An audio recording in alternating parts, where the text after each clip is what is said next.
from Essential Guitar Lessons. This is one of the lessons from our beginner's guitar course. This video may reference from other videos in the course, or if you find you're not quite at this level, come join us at Essential Guitar Lessons, where you'll get the full step-by-step course with every technique broken down to its simplest form. So let's get started. Now you can work out the notes on the neck. It's quite easy to name the power chords. First, we don't have to worry about major or minor. The chord doesn't give us enough information to distinguish between the two, and we'll cover that in a later course. Now when we're writing a power chord, we put a little 5 next to the note, so it'd be A5, G5, C sharp 5. We put that there because we're using the first and the fifth note of the major scale. Again, don't worry about the theory, we'll do that in a later lecture. Just remember, when there's a 5 next to the chord, we're using the power chord. Now that we know that, to name the power chords, we use the lowest note. So we're talking about pitch. Most of the time, that'll be where our first finger goes, except when we're playing the open power chords. So let's try a G5 power chord on our top string. So we know G is on the 3rd fret on our E string, so we place our first finger there, and then we just do our power chord shape. So our 3rd finger is going to be on the 5th fret on the A string, and that's our G5 power chord. If we were to do another one, we go up to the 7th fret, so I know that that's my B, top string, put my first finger there, do my power chord shape, so my 3rd finger is going to be on the 9th fret, and now I'm on my B5 power chord. We do it exactly the same on the A string. Let's try our C5 power chord. We know C is on the 3rd fret on our A string, so I put my first finger there. My 3rd finger is going to be on the 5th fret on the D string. And now I have my C5 power chord. If I was going to do sharps or flats, it's exactly the same as when we were playing them on one string. So let's try D sharp.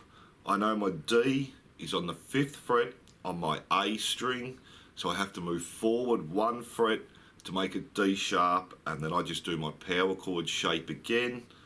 So I've got my first finger 6th fret on the D sharp, my 3rd finger is going to be on the 8th fret on the D string, and now we have a D sharp power chord.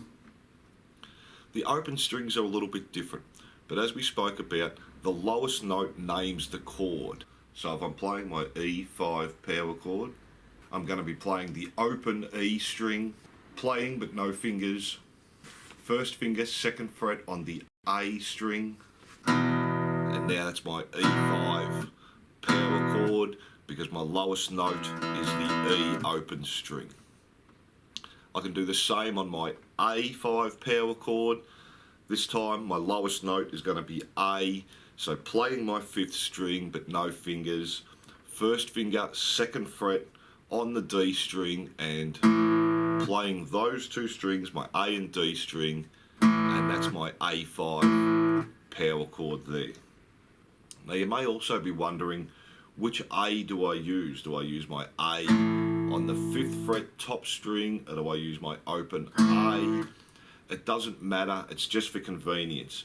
If I was on my A sharp up on my top string and I had to play A after that, I wouldn't go all the way back to this A, I'd just move back 1 fret to play that one. So they're both the same note, they're both right, it's more for convenience. Let's do another one.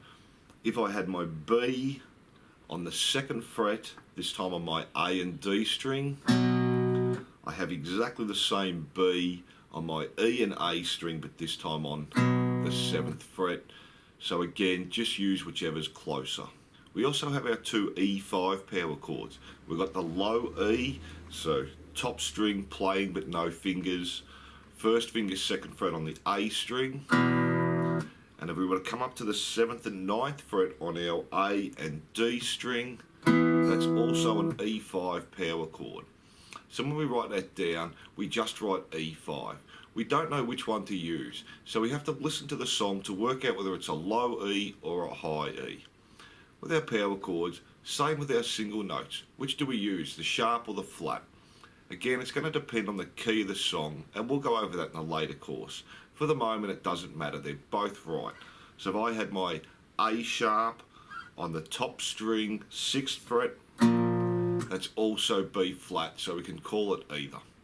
So to finish up, it's a good thing to know the names of the power chord.